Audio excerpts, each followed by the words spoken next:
अस्सलाम वालेकुम ख़वातीन और हज़रात, प्रोग्राम बनाम सरकार के नई एपिसोड के साथ राना बॉबी आपके सामने मौजूद है। तमाम देखने वालों का बहुत बहुत शुक्रिया। ख़वातीन और हज़रात, मौसम गर्मा की शिद्दत बढ़ती चली जा रही है और जैसे जैसे मौसम गर्मा की शिद्दत बढ़ती चली जा रही है उसी तरीके से हस्पतालों में मरीज़ बढ़ते चले जा रहे हैं और इनमें ज़्यादातर जो मरीज़ हैं गुज़श्ता 2 हफ़्तों के बारे में अगर बात की जाए तो जो डिहाइड्रेशन के मरीज़ हैं वो हैं, जिन्हें पेट के मसाइल हैं वो हैं, जिन्हें कैब मतली के मसाइल हैं वो हैं, जिनमें पानी की कमी है वो है, और जो डायरिया के पेशेंट्स हैं वो ज़्यादा रिपोर्ट हो रहे हैं। इसमें मल्टीपल रीजंस हो सकती हैं। इसमें जो नाकिस सफाई कहा जाए खाने में वो भी वजह हो सकती है, पानी साफ़ ना मिलना वो भी वजह हो सकती है, पानी कम पीना वो भी वजह हो सकती है। So there are multiple reasons behind that. मेरे पास एक रिपोर्टर प्रोग्राम में शामिल करते हैं और उसके बाद फिर हम बताते हैं कि हमारे गवर्नमेंट जो अस्पताल हैं या जो प्राइवेट हॉस्पिटल्स हैं ये कहाँ पर खड़े हैं, क्यों नहीं इसके ऊपर अभी काबू पाया जा रहा, जो रेलेवेंट इदारे हैं वो क्यों नहीं चीज़ों की सफाई में अपना काम भरपूर तरीके से सरअंजाम दे पा रहे, क्यों नहीं इंस्पेक्शन प्रॉपर्ली दी जा रही। अब अगर आप बात करें अब पंजाब फूड अथॉरिटी की, तो पंजाब फूड अथॉरिटी क्यों नहीं काम कर रही। अगर ये जो सड़कों पे ठेले लगे हुए हैं, जो बच्चे शौक से शवारमे खाते हैं, बर्गर खाते हैं, क्यों नहीं वहाँ पर चिकन चेक किया जा रहा, क्यों नहीं वहाँ पर जो ब्रेड है वो क्यों नहीं चेक की जा रही कि क्या वो एक्सपायरी तो नहीं है। मतलब इन चीज़ों का ख्याल कौन रखेगा। अगर आप और मैं हम बीमार होते रहेंगे तो ये जो इदारे बिठाए हुए काम करने के लिए, ये किस लिए बिठाए हुए हैं, जो इंस्पेक्टर्स हैं वो किस लिए बैठे हुए हैं। जो वासा का डिपार्टमेंट है उसका काम है पानी मुहैया करना, ठीक है, जो फिल्टर्स लगे हुए हैं प्राइवेट उनका काम है साफ़ पानी मुहैया करना। तो क्यों नहीं साफ़ पानी आवाम को मिल रहा और सस्ते में लोग बीमारियाँ क्यों खरीद रहे हैं, ये एक बहुत बड़ा सवाल है जो कि आज के प्रोग्राम में हम बात करेंगे। फिलहाल हम रिपोर्ट की जानिब जाते हैं। फैसलाबाद में गर्मी की शिद्दत और नाकस सफाई के बाइस डायरिया के मरीजों की तादाद में खतरनाक हद तक इजाफा हुआ है। शहर के मुख्तलिफ सरकारी अस्पतालों में रोजाना की बुनियाद पर 500 से ज़ायद मरीज रिपोर्ट हो रहे हैं और इनमें बड़ी तादाद बच्चों की शामिल है। एलाइड हॉस्पिटल 1 और 2, चिल्ड्रन हॉस्पिटल समेत दीगर इलाजगाहों में गुज़श्ता 2 हफ्तों के दौरान डायरिया के केसेस में गैर मामूली इजाफा हुआ है। तिबी माहिरीन के मुताबिक डायरिया की इस अचानक फैलाव की बुनियादी वजह गंदा पानी, गैर मियारी खाने और सफाई के नाकिस इंतजाम हैं। मौसमी तब्दीलियों के साथ साथ शहरी इलाकों में पानी की फराहमी का निज़ाम नाकारा हो चुका है, जिसके बायस आलूदा पानी घरों में पहुँचाया जा रहा है। गर्मी की शिद्दत बढ़ने से पानी का इस्तेमाल बढ़ रहा है, जिससे बीमारियाँ फैल रही हैं। उन्होंने वालिदैन को मशवरा दिया कि बच्चों को उबला हुआ पानी पिलाएं, खाने पीने की अशिया ढाँप कर रखें और ज़ाती सफाई का ख्याल रखें। दूसरी जानिब शहरियों ने महकमा सेहत के कारकर्दगी पर सवालात उठाना भी शुरू कर दिए हैं। तो ये एक बेसिक चीज़ है। मतलब जो महकमा सेहत है वो क्या काम कर रहा है। मतलब अगर आपके आम आवाम की सेहत अगर आपके लिए इम्पॉर्टेंट नहीं है तो फिर आप घर जाएं। यहाँ आप क्यों बैठे हुए हैं और तनख्वाहें भी ले रहे हैं। आपके पास जब हम जाते हैं तो आप बड़े बड़े जवाब जो है वो सामने रख देते हैं। आपका शहर बीमार पड़ रहा है और आप आराम से ठंडे एसीओ में बैठे कमरों में मज़े ले रहे हैं और प्रोटोकॉल्स को एंजॉय कर रहे हैं। सो आइए खबर इस पर हम बात करते हैं। कुछ डॉक्टर्स और कुछ माहिरीन जो हैं उनसे हम डिस्कशन करते हैं, जानने की कोशिश करते हैं कि क्या यही रीज़न्स हैं बीमारियों के पीछे या कोई और रीज़न भी हो सकती है। सो आइए बढ़ते हैं और आज के टॉपिक के हवाले से जो रेलेवेंट गेस्ट हैं उनसे मुलाकात करते हैं और डिस्कशंस करते हैं और आप तक पहुँचाते हैं। देखते रहिए प्रोग्राम बनाम सरकार। ख़वातीन हज़रात, आज के टॉपिक के हवाले से ऑफ कोर्स डिस्कशन बहुत इंपॉर्टेंट है और डॉक्टर नगीना साहिबा के पास हम मौजूद हैं। आप MBBS गोल्ड मेडलिस्ट हैं, FCPS child specialist, hepatology and nutritionist हैं और इसके अलावा एंडोस्कोपी स्पेशलिस्ट भी हैं और भी बहुत से दीगर अचीवमेंट्स हैं डॉक्टर साहिबा की। सबसे पहले डॉक्टर साहिबा को खुशामदीद कहते हैं प्रोग्राम में। Thank you. डॉक्टर साहिबा, इस वक्त मौसम गर्मा और जो overall climate change, global warming की जो सूरत हम देखते हैं, इसका इफेक्ट ह्यूमन बॉडी के ऊपर हमें बहुत ज़्यादा नज़र आ रहा है आजकल के दौर में। क्या कहेंगे इस हवाले से। बिस्मिल्लाहिर्रहमानिर्रहीम। Thank you so much city 41 कि आप लोग इस तरह के अवेयरनेस सेशंस अरेंज करते हैं पेशेंट्स की और पेरेंट्स की अवेयरनेस के लिए।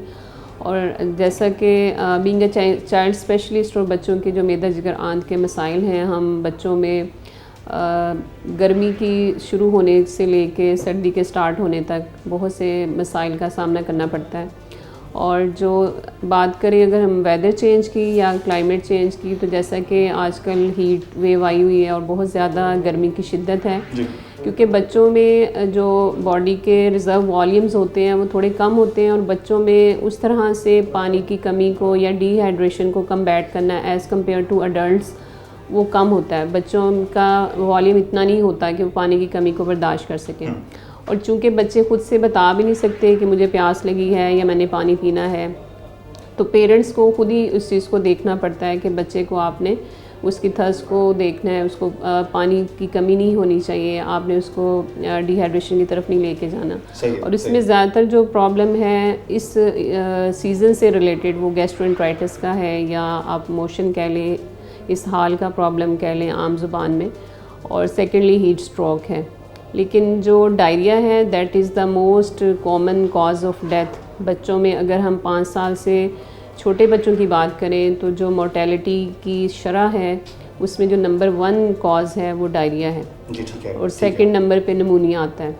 तो मतलब इतनी मेजर कॉज है, और उसको हम प्रिवेंट कर सकते हैं, उसको हम रोक सकते हैं अगर हम इस तरह के आगाही सेशंस रखें और पेरेंट्स को हम अवेयर करते रहें कि आपको बच्चे को डायरिया कौन सी स्टेज पर किस तरह से लेकर डायरिया से कैसे बचाना है। और इसलिए कॉमन है कि छोटे बच्चों को चले जब तक तो मदर फीड पे रहते हैं तो वो बहुत सी बीमारियों से बचे रहते हैं। जी, जी।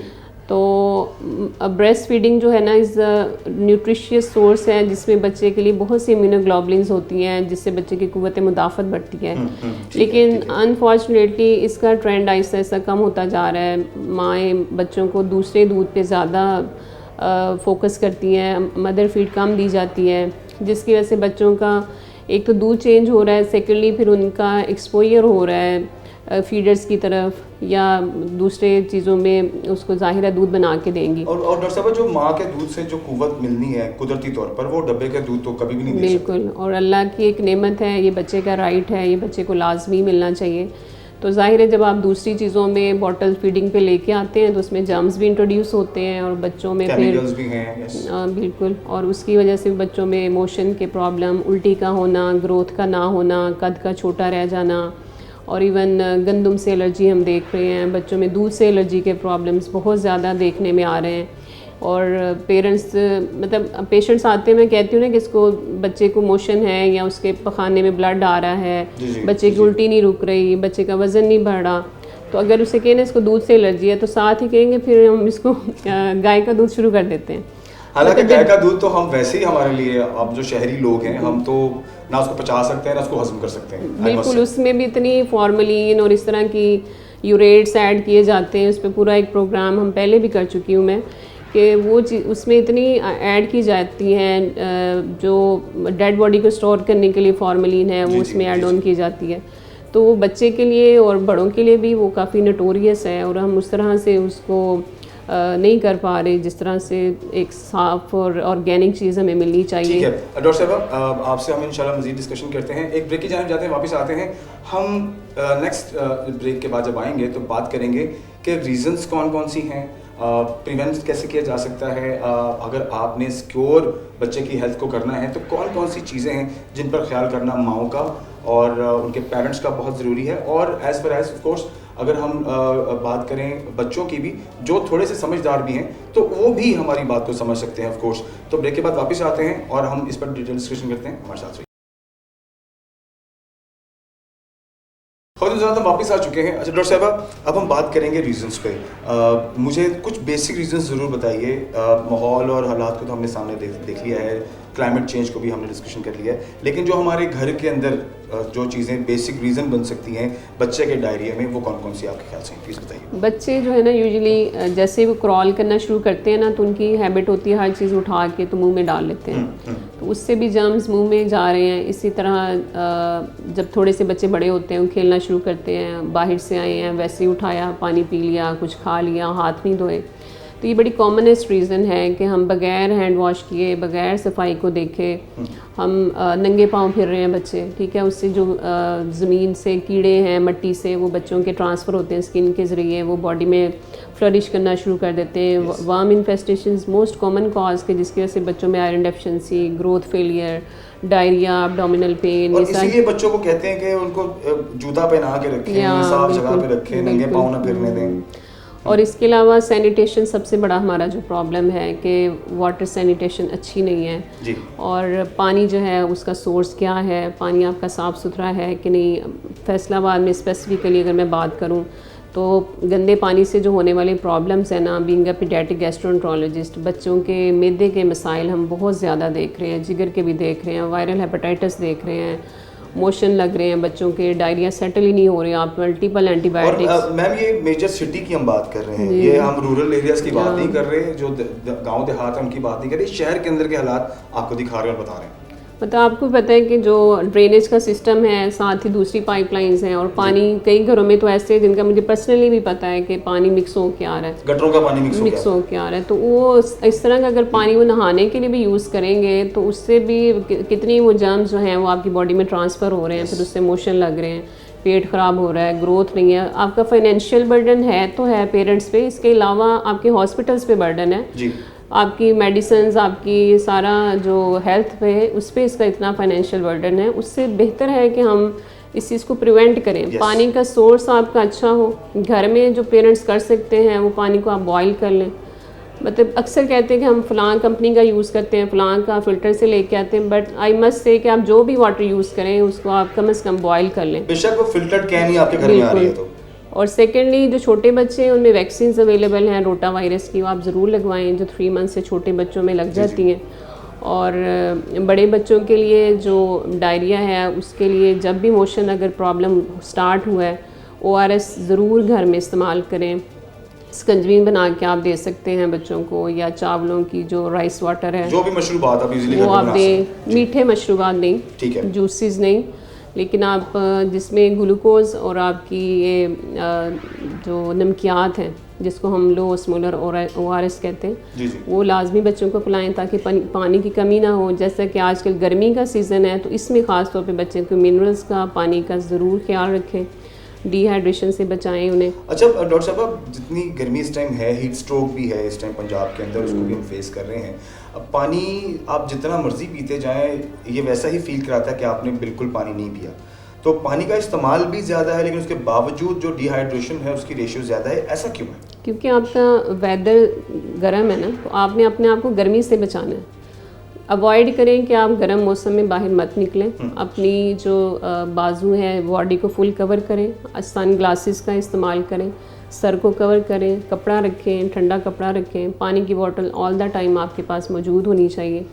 और मतलब सीजनल जो चेंज है आप उससे अवॉइड करें ताकि आपका एक्सपोजर कम से कम हो। आपने के कोई आउटडोर काम्स हैं वो कोशिश करें कि शाम में कर लें या सुबह अर्ली मॉर्निंग कर लें।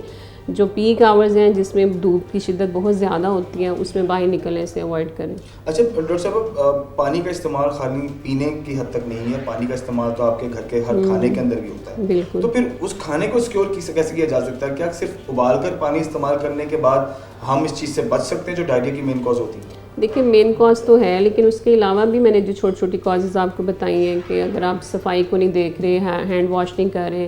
Being a Muslim we believe के जो हाथ धोना जो है एक सुन्नत है, सफाई निस्फ़ ईमान है, ठीक है। अब 90% बीमारियां जो हैं वो आप सिंपल हैंड वॉशिंग से बच सकते हैं। जो मेदे जिगर के मसाइल हैं 90% डिजीज़ यू कैन प्रिवेंट कि अगर आप अच्छी तरह सफाई का ख्याल रखें, और बच्चों की और अपनी भी। इवन जो रूरल एरिया से लोग आते हैं ना, यूजुअली मदर्स को हम देखते हैं अराउंड के दौरान भी उसी हैंड से बच्चे का पैम्पर चेंज कर रही होती हैं, उसी हैंड से बच्चे को दूध पिलाना शुरू कर देती हैं। मतलब इतनी अवेयरनेस नहीं है पेरेंट्स को। तो ये छोटी छोटी चीज़ें हैं जिनको आप बता के और इन चीज़ों से आप बच्चों को महफूज कर सकते हैं। सेकेंडली ये कि जो बच्चे ख़ास तौर पे 1 ईयर से छोटे हैं, इन्फेंट्स हैं या न्यू नेट्स हैं, उनकी इम्यूनिटी, क़ुव्वत मुदाफ़त बड़े बच्चों की निस्बत या एडल्ट्स की निस्बत बहुत ज़्यादा कम होती है। They are more prone to develop infections. उनमें कोई भी इन्फेक्शन बहुत जल्दी वो कैरी कर लेते हैं और वो ठीक भी जल्दी नहीं होते। उनका जो रिजॉल्विंग टाइम है वो भी थोड़ा स्लो होता है। तो उन बच्चों में आपको ज़्यादा एहतियात की ज़रूरत पड़ती है। डॉक्टर साहब, इन दी एंड से पहले कि हम ब्रेक की जानिब जाएँ, हम फास्ट फूड के बहुत शौकीन हैं। बर्गर, शवारमा जो हमारे यहाँ सस्ते से सस्ता हर रोड के ऊपर आपको ठेलों में मिल जाता है। काइंडली प्लीज़ देखने वालों को ज़रूर बताइए कि वो किस हद तक सही है, किस हद तक सही नहीं है, और उसमें इस्तेमाल होने वाली जितनी अशिया हैं, वो चाहे वो ब्रेड है, उसके अंदर सॉस है या वो चिकन है, वो किस हद तक सही है। जो आपको वाकई सस्ता शवारमा 50-60 रुपये में रोड के ऊपर मिलता है, वो खाने वाला है या नहीं, प्लीज़ काइंडली। अगर तो जिंदा मुर्गी है फिर तो आप खाएं, लेकिन घर में बनाएं तो ज़्यादा अच्छा है। बाहर में जो प्रॉब्लम है वो हाइजेनिक कंडीशंस का है। दूसरा जो स्पाइसेस इस्तेमाल, जो स्पाइसेस बहुत ज़्यादा इस्तेमाल हो रहे हैं, फिर जो हाइजेनिक कंडीशंस हैं कि वो जो बनाने वाला है वो कितना सफाई का ख्याल रख रहा है, वो बहुत मेन कॉज है। इवन डायरिया के अलावा टाइफाइड आप देख लें, जी जी, लीवर एब्सेस हो रही है पेशेंट्स को, जो जिगर में पस पड़ जाती है, वो भी गंदे खाने से।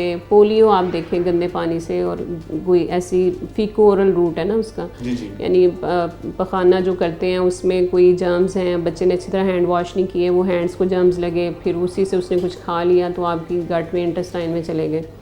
तो ये छोटी छोटी चीज़ें हैं जो इन खाने वाली चीज़ों से स्प्रेड होती हैं, और हमने इससे अपने बच्चों को बचाना है। फास्ट फूड में मोटापा भी हो रहा है बच्चों को, उसकी वजह से मैदे में सोजिश बहुत ज़्यादा बढ़ गई है, पेट में दर्द के मसाइल। मतलब अगर हम 100 पेशेंट्स भी देख रहे हैं ना, 80% बच्चे कब्ज़ के साथ, पेट में दर्द के साथ और उल्टी, ये 3 प्रॉब्लम इतने कॉमन हैं, हर दूसरा तीसरा बच्चा इसी मसले के साथ आ रहा है। वजह क्या है? खाना बाहर से ऑर्डर होता है, बिरयानी खानी है तो बाहर की खानी है, और फास्ट फूड ही टेंडेंसी है बच्चों में, क्योंकि वो उसको प्रेजेंट इस तरह से करते हैं, उसकी लुक या एम्बियंस इतनी अच्छी होती है कि बच्चे उससे अट्रैक्ट होते हैं। तो पेरेंट्स को यही है कि जो घर में आप बना रहे हैं, अब तो यूट्यूब पे भी इतनी रेसिपीज़ अवेलेबल हैं, तो उसको जो बर्गर शॉप में घरों में आसानी से बन आप बनाएं, लेकिन उसको थोड़ी प्रेजेंटेशन अच्छी कर दें।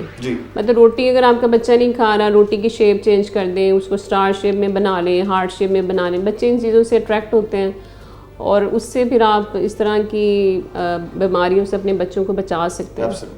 Thank you very much doctor साहब for your precious time. Doctor साहब की ये डेफिनेटली बहुत मुफीद बातें आप तक पहुंची होंगी, इस पर अमल भी करें। हमारा काम अवेयरनेस पर काम करना है, हमारा काम अवेयरनेस वाली चीज़ों पर बात करना है, इस पर अमल आपने खुद करना है। ब्रेक की जान जाते हैं, वापस आते हैं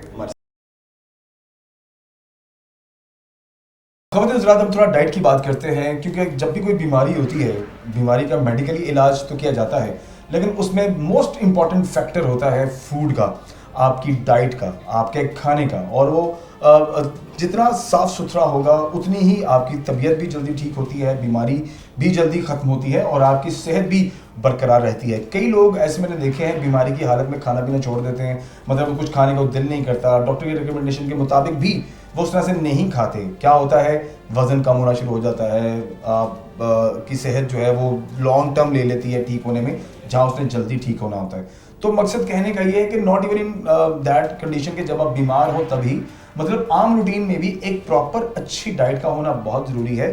सुबह दोपहर शाम 3 टाइम रोटी पराठे खा लेना ही डाइट नहीं होती, इसका एक प्रॉपर तरीक़ाकार है। और आजकल की जो नई नस्ल है, आई मस्ट से कि उनको तो बहुत अवेयरनेस है इन सारी चीज़ों की, कि उन्होंने अगर टाइम पर उठना है या कोई भी रूटीन है जिसको फॉलो करना है, तो उसमें डाइट कितना इंपॉर्टेंट रोल प्ले करती है। नाश्ते में क्या करना है, दोपहर में क्या खाना है, रात में क्या खाना है, ठीक है। मतलब ये 3-4 ऐसे फेजेस होते हैं जिसमें आपको खाना खाना होता है। कई लोग तो लेट नाइट भी, रात को जो लेट आवर्स में काम करते हैं, या जो 2nd 3rd शिफ्ट्स करते हैं, या रात के टाइमिंग में जो काम करते हैं, उनकी डाइट का भी बड़ा एक अजीबोगरीब किस्म का एक सिस्टम बना होता है, और उसमें भी अपनी चीज़ों को बरकरार रखना, फूड को बड़ा इंपॉर्टेंट है।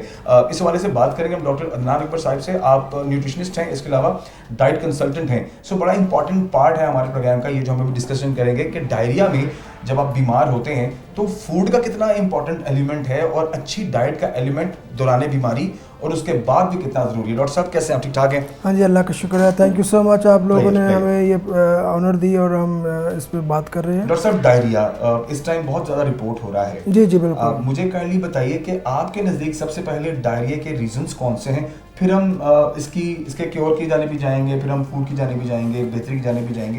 पहले रीजंस आपके मुताबिक कौन से? बहुत अच्छा आपने क्वेश्चन किया है। जैसा कि एकदम से मौसम शदीद हो गया है, जिसकी वजह से भी कुछ लोगों का जो फूड इनटेक प्लस जो वाटर इनटेक है जी जी, वो बड़ा फ्लक्चुएट करता है। सबसे जो इम्पोर्टेंट रीज़न होती है डायरिया में, वो ऑफ कोर्स हमारा जो फूड होती है, जो हम खाते हैं, या जो हमारी सिलेक्शन होती है फूड की, उसकी वजह से मेनली होता है कि हमें, जिसे हम इंडाइजेशन, बदहज़मी कह देते हैं।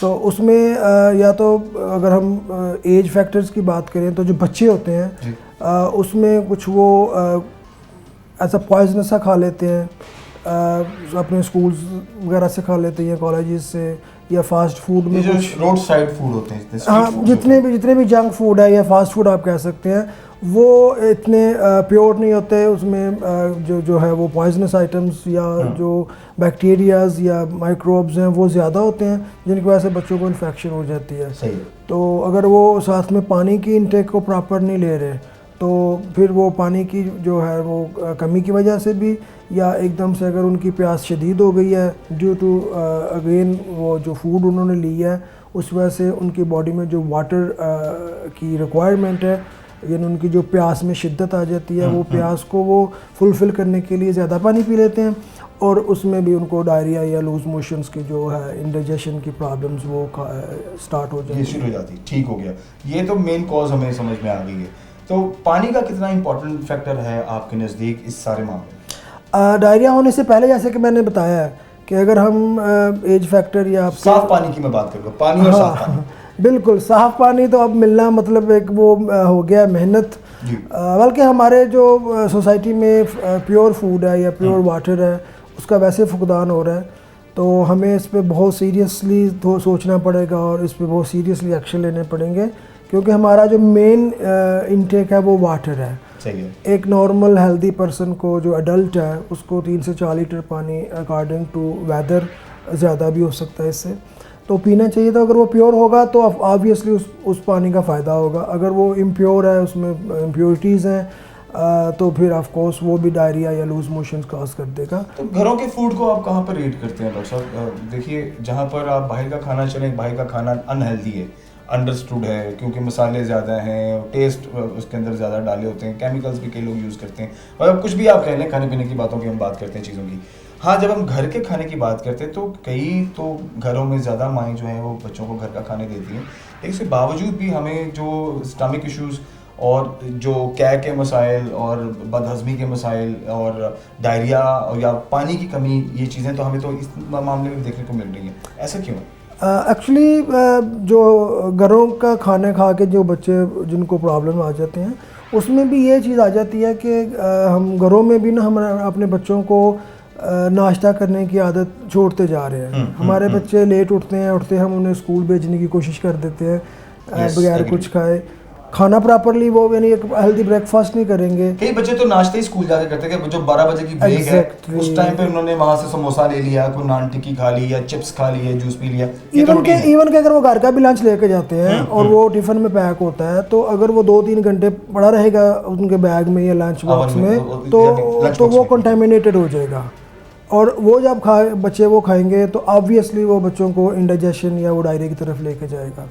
और अगर वो घर में भी बना रहे हैं, तो मोस्ट इम्पॉर्टेंट जो चीज़ मैं अपने पेशेंट्स को बताता हूँ कि हम सबसे ज़्यादा तो पानी के बाद आटे का इस्तेमाल करते हैं, गंदम का। अगर हम देखें कि हम वो गंदम की जो नेचर है या हम आटे की जो नेचर है, वो क्या वो मैदे की तरफ तो नहीं है, या हम रेडी टू ईट आटा लेके आते हैं पिसा हुआ, और वो हम काइंड ऑफ मैदा हमारे सफेद रोटी तो हम सब शौक से खाते हैं कि रोटी सफेद हो, तो नरम हो। जितनी वो सफेद रोटी हम पसंद करेंगे, उतना ही हमारा स्टमक डिस्टर्ब हो जाएगा। ओके। हमें फाइबर वाली रोटी, छान वाले आटे की रोटी जिसमें छान होता है, वो खाएंगे, हमारा मैदा हमारा दोस्त बन के रहेगा। ज़बरदस्त। अच्छा, ये बड़ी इंपॉर्टेंट बात है। आपने देखा, आप भी, बल्कि जाहिर आप भी देखते हैं, मैं भी देखता हूँ, हमारी फैमिली में हमारे बच्चे भी वो आटा पसंद करते हैं जिसमें सफ़ेद रोटी बनती है, खूबसूरत रोटी, कलर उसका बड़ा अच्छा आता है जब वो फ्राइड होती है, तो वो जैसे पूड़ी टाइप होती है ना, बच्चे बड़े शौक से फ्राइड रोटी वो खाते हैं। तो ये एक इसका मतलब है कि ये आपका स्टमक फ्रेंडली आटा नहीं है। हाँ जी, क्योंकि मैदा जो है ना वो आपका स्टमक फ्रेंडली नहीं है। मैदा आपको लूज मोशंस भी करता है और मेनली वो कॉन्स्टिपेशन करता है। तो जो चीज़ कॉन्स्टिपेशन करेगी वो किसी ना किसी वक्त आपको डायरिया की तरफ, लूज मोशन की तरफ लेके जाएगी। तो मैदा किसी भी फॉर्म में आपका स्टमक फ्रेंडली नहीं है। वो अगेन लॉन्ग टर्म यूज़ करेंगे तो आजकल जो डायबिटीज़ के ज़्यादा मसाइल आ रहे हैं, या कोलेस्ट्रॉल हाई हो गया, वेट ज़्यादा हो गया, लोग ओवर वेट हो गए, उसकी वजह से भी लोगों को ये मसाइल आ रहे हैं। क्योंकि हमारी देखिए, एक बंदा नॉर्मल एक दिन में 3 से 4 रोटियां तो खाता ही है। बिल्कुल। ये हम अगर कम की बात करें, 6-7 भी खाते हैं। के शौकीन है मेरी तरह के, फिर उनकी तो फिर सुभान अल्लाह। तो अब देखें ना कि आपकी फूड का जो 70% है वो आटे से आ रहा है जी। तो अगर हम उसी को प्योर कर लेंगे और हम उसको एक अच्छा ऑर्गेनिक फूड बना के उसमें फाइबर्स भी हों जो हमारा बॉडी में डिज़ोल्व ना हो, एब्जॉर्ब ना हो और एज इट इज़ वो बॉडी से एक्सक्रीट आउट हो जाए, तो वो हमारा बॉडी, हमारा स्टमक, हमारी GIT जो डाइजेस्टिव सिस्टम है वो बड़ा रिलैक्स रहेगा। ज़बरदस्त। अच्छा डॉक्टर साहब, ब्रेक की जानिब जाते हैं, वापस आते हैं और ब्रेक के बाद अगले हिस्से में हम आपको ज़बरदस्त किस्म की डाइट बताएंगे। अब कुछ और सवाल भी जिनके जवाब भी लेंगे, लेकिन डॉक्टर साहब से एक अच्छी डाइट लेंगे कि स्पेशली वो जो डायरिया का अक्सर उनकी तबीयत ख़राब रहती है, उनको डायरिया उनको फेस करना पड़ता है, या डिहाइड्रेशन उनको इशू रहता है, या उनको कॉन्स्टिपेशन रहती है, या स्टमक इश्यूज रहते हैं, तो ऐसे लोगों के लिए ज़बरदस्त किस्म का एक डाइट प्लान डॉक्टर साहब से हम फ्री ऑफ कॉस्ट लेंगे ब्रेक के बाद हमारे साथ। खबरदार के साथ हम वापस आ चुके हैं। आप तमाम लोगों का बहुत शुक्रिया, आप हमें देख रहे हैं। आज का प्रोग्राम हम डायरिया पर बेस्ड कर रहे हैं। एक तो इसकी अवेयरनेस बहुत ज़रूरी है। पिछले हिस्से में हमने जो रीज़न्स हो सकते हैं मेडिकली, वो उन पर हमने डिस्कशन की। डॉक्टर साहब हमारे साथ मौजूद नहीं, और अभी डॉक्टर अदनान साहब हमारे साथ मौजूद हैं। आप डाइटिशियन ऑफ कोर्स और कंसल्टेंट हैं बेसिकली, तो डेफिनेटली एक अच्छी डाइट या अच्छा डाइट प्लान इनसे बेटर हमें आज के प्रोग्राम में कोई नहीं बताएगा। तो डॉक्टर साहब, सबसे पहले तो आप हमें ये बताइए, जो हमारे डायरिया के जो पेशेंट हैं जिनको ये प्रॉब्लम रहती है आए दिन, उनके लिए बेहतर अच्छी ग़िज़ा कौन कौन सी है? सबसे पहले जब हम डायरिया को डील करते हैं एज ए न्यूट्रिशनिस्ट और डाइटिशियन, तो हम पहले देखते हैं कि उसमें कितनी हद तक नमकियात की कमी हो चुकी है। ऑब्वियसली पानी की भी कमी है और फिर नमकियात की कमी है, जिसमें पोटाशियम है, सोडियम है, कैल्शियम है और बाकी जो शुगर कंटेंट्स हैं उसके। तो हम उसको रिस्टोर करने के लिए या तो हम डाइट में कोशिश करते हैं कि अगर वो पानी के ज़रिए और उसमें कुछ नमक और उसमें शुगर ऐड करके तो हम उसको रिकवर कर सकते हैं, तो हम उसमें करेंगे। नहीं तो हम फिर जो निमकोल, हमारे बचपन में सुनते हैं निमकोल या ORS या OEM जो ओरल रिहाइड्रेशन सोल्यूशन होती है, वो एक प्रॉपर उसमें फार्मूला होता है, तो वो हम उसको वाटर में मिक्स करके पिलाते हैं कि उसका जो वेरी एमरजेंसी उसकी रिक्वायरमेंट है उसकी न्यूट्रिएंट्स की, कैल्शियम, पोटाशियम और सोडियम, क्योंकि they are very very important for your life. तो अगर वो फुलफिल हो जाएंगे तो पेशेंट किसी हद तक वेरी स्टेबल हो जाएगा। इसके बाद आता है कि वो सॉलिड फूड, उसको हम ये सेमी सॉलिड फूड से स्टार्ट करते हैं। तो इफ़ द इन लाइक पहला या सेकेंड डे ऑफ डायरिया है तो उसमें वो परसिस्टेंटली स्टूल पास कर रहे हैं, तो हम उसको फिर सेमी सॉलिड फूड में जाएंगे कि जिसको स्टमक इजीली डाइजेस्ट कर सके। एज लाइक उसमें कौन कौन सी चीज़ें? ब्रेकफास्ट में बात करें तो हम उसमें साबूदाने की खीर होती है वो कर सकते हैं, हम दलिया थोड़ा सा बना सकते हैं, या हम अगेन खिचड़ी ऐड कर सकते हैं। मतलब वेरी जो सॉलिड है, जो स्टमक को बहुत काम नहीं करना पड़ेगा डाइजेशन के लिए, और पेशेंट को जो एसेंशियल रिक्वायरमेंट है वो उसकी फुलफिल हो जाएगी। फ्रूट्स में बात करेंगे तो हम थोड़ी उसको 2-3 घंटे के बाद बनाना की एक सर्विंग दे देंगे।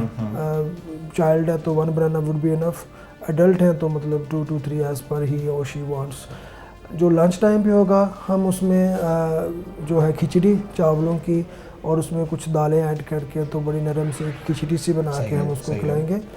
और लेटर ऑन अगेन जो है वो उसको हम फ्रूट्स में बनानास या कोई भी और जो नॉन सॉफ्ट सा फ्रूट होता है, जैसे आजकल पीच है तो वो दे सकते हैं। और नाइट में अगेन हम उसको खिचड़ी से ही जो है ना, या दही हम उसको खिला सकते हैं, दही का थोड़ा वो सिंपल रायता बना के।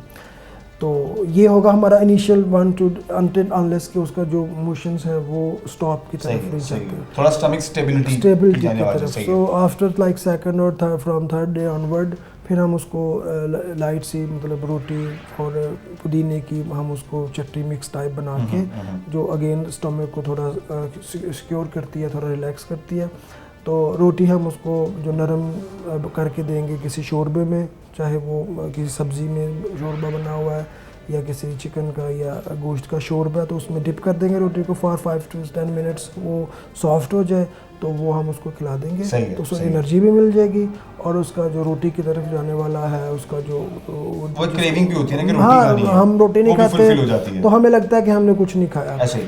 तो फिर वो जब रोटी खाना शुरू कर देगा फिर साथ में अच्छा ये मेंटली भी डॉक्टर साहब इसमें मैं ऐड ऑन करूँ कि एक वो साइकोलॉजिकल भी आपको एक सेटिस्फेक्शन मिलती है कि यार मैं ठीक हो गया हूँ, कि मैं अब रोटी पे आ गया हूँ ना, हाँ तो मैं जी। आहिस्ता आहिस्ता मैं खुद भी ठीक हो हाँ, जाऊंगा। क्योंकि तो ये हमारा जो प्राइम सोर्स ऑफ एनर्जी है फूड में हम वो रोटी है। ऐसा ही है।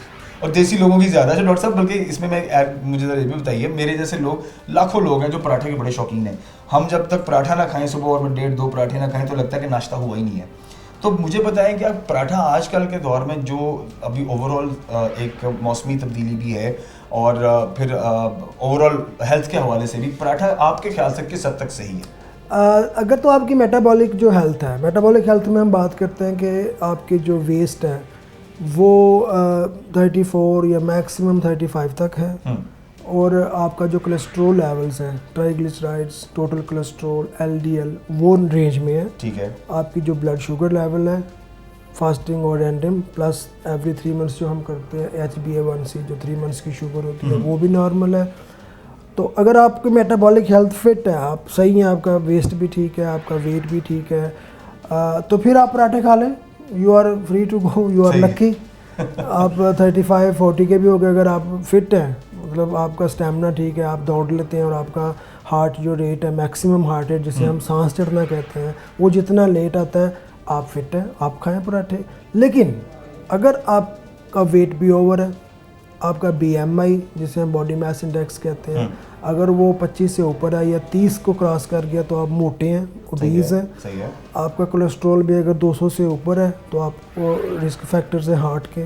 आपकी शुगर अगर कंट्रोल नहीं है और वो HbA1c आपका 6+ है और शुगर आपकी जो फास्टिंग है वो 120, 25, 30 तक जा रही है, तो फिर आपके लिए पराठे कभी भी नहीं सही हो सकते।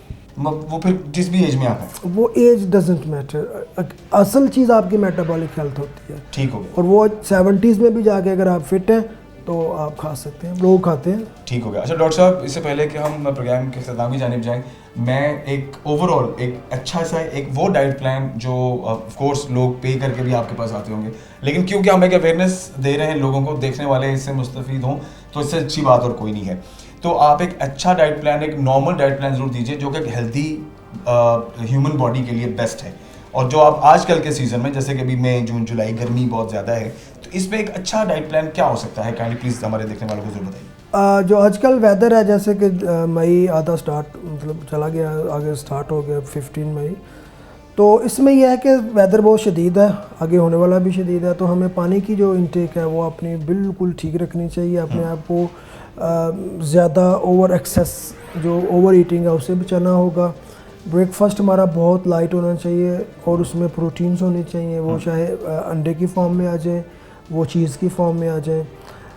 अगर कुछ लोग होते हैं उनको गर्मी का ज़्यादा वो शिद्दत से वो उनको फीलिंग आती है, वो उनको एसी में भी पसीने आते हैं। हाँ, तो उनके लिए फिर ना फाइबर्स होते हैं, जैसे गूंद कतीरा या तुखमलंगा, शिया सीड्स हैं, तो इनका वो ओवरनाइट सोक करके आप उनका एक वो लिक्विड सा बना के वो ब्रेकफास्ट में पी सकते हैं, डेली की रूटीन। डेली की रूटीन में। अगर you are looking to lose weight, सही है। अगर आप मेंटेन करना चाह रहे हैं तो you can have like oat meals, you can have bread, brown multigrain या नॉर्मल ब्रेड विद एग्स। आप उसके अलावा मतलब अगर रोटी भी खा सकते हैं तो आप मल्टीग्रेन या होल ग्रेन, जिसे मैं छान वाला आटा कह रहा था, उसकी रोटी खा सकते हैं, एक खा लें, ज़्यादा ना खाएं। गर्मी में ज़्यादा खाएंगे आपके हार्ट को ज़्यादा काम करना पड़ेगा, अगेन स्वेटिंग होगी, तो things might get worse. Okay. और थोड़ा थोड़ा खाएं, एवरी 3 आवर्स छोटी सी मील लें, फ्रूट्स की भी सर्विंग रखें, लंच में भी लाइट सा लंच करें। और कोई भी आप आपने अपनी हैसियत के मुताबिक कुछ भी ले लें, कोई स्पेसिफिक नहीं हाँ, है, जो आपका दिल करे, जो आपकी जेब इजाजत देती है। बिल्कुल, जो आपकी सेहत और जेब इजाजत है। Absolutely, absolutely. तो लेकिन नंबर ऑफ मील्स एटलीस्ट 5 करें और पोर्शन साइज उसका कम कर दें, तो जो आपकी तबीयत पे, आपकी बॉडी पे वो भारी ना हो, खा के आपको बेचैनी ना हो कि मतलब जैसे कि लोगों को आपने देखा होगा ओवर ईटिंग करते हैं तो वो तलखी भी रहती है, बेचैनी भी रहती है, रोटी भी खा लेते हैं, चावल भी खा लेते हैं, स्टार्टर से स्टार्ट करते हुए, और चाय पर ख़त्म होता है और कोल्ड ड्रिंक भी साथ चल रही है और एंड पे वो डिजर्ट्स भी खा रहे होते हैं। ऐसे ही ऐसे ही। तो वो फिर इतनी गर्मी में खा के तो ऑब्वियसली बाद में 2-4 घंटे बहुत मुश्किल हो जाता है। सही है। और हार्ट के इश्यूज़ भी ज़्यादा इसीलिए आ रहे हैं कि हमारी जो ओवर ईटिंग है वो हमारे हार्ट को डिस्टर्ब कर देती है। ठीक हो गया, ठीक। तो this is how you deal with the food. अगर आपने डेली बेसिस पे आजकल के दिनों में? मतलब आप ये सजेस्ट करते हैं कि भाई जो फिलहाल गर्म मौसम में मुनासिब खाएं, ना ज़्यादा खाएं ना ज़्यादा पिएं, राइट? ओवर ईटिंग नहीं करेंगे और एक्सेसिव वाटर नहीं लेंगे तो आपका हेल्थ गर्मी में बिल्कुल बेहतर रहेगी। ठीक हो गया डॉक्टर साहब, thank you very much. My आपके pleasure. कीमती वक्त का बहुत शुक्रिया। डॉक्टर My नाल अकबर साहब हमारे साथ रहे और डाइट पर हमने काफ़ी अच्छी चीज़ें डिस्कस की और इस डिस्कशन में हमने बेसिकली टारगेट किया है जो डायरिया के पेशेंट्स हैं, जो कॉन्स्टिपेशन जिनको हो रही है, जिनको स्टमक के मसाइल हैं और जो डिहाइड्रेशन का भी शिकार होते हैं, तो उनके लिए जो डाइट है उसका ये प्लान जो डॉक्टर साहब ने बताया दैट इज़ वेरी बेस्ट। ना ज़्यादा खाएं ना ज़्यादा पिएं, परेशान ना हो कि मुझे अगर डिहाइड्रेशन होगी तो मैं बहुत ज़्यादा पानी पीऊं ताकि पानी का लेवल मेंटेन हो जाए, ऐसा नहीं होता, वो आपको मज़ीद ख़राब करेगा। एक डॉक्टर की हिदायत के मुताबिक आपने पानी को उसका इंटेक करना है और खाने का भी उसी तरीके से अपना ख्याल रखना है। खैर, ये हमारे आज का प्रोग्राम था ख़वातीन हज़रात और पूरी उम्मीद है कि आज के प्रोग्राम की वसात से जो डायरिया के पेशेंट्स हैं उन्हें काफ़ी हद तक मदद मिलेगी और खाने में और पीने में जिस तरह से उन्हें अपनी चीज़ों को रखना है वो भी काफ़ी हद तक उन्हें चीज़ें मददगार साबित होंगी। तो मुझे पूरी उम्मीद है इंशाल्लाह आप इन चीज़ों को ज़रूर मलहूज़े खातिर रखेंगे और इनको अपने लाइफस्टाइल का हिस्सा बनाएंगे। अपना बहुत सारा ख्याल रखिए। इंशाल्लाह अगले प्रोग्राम में हाजिर होते हैं। इजाज़त दीजिए, अल्लाह हाफ़िज़।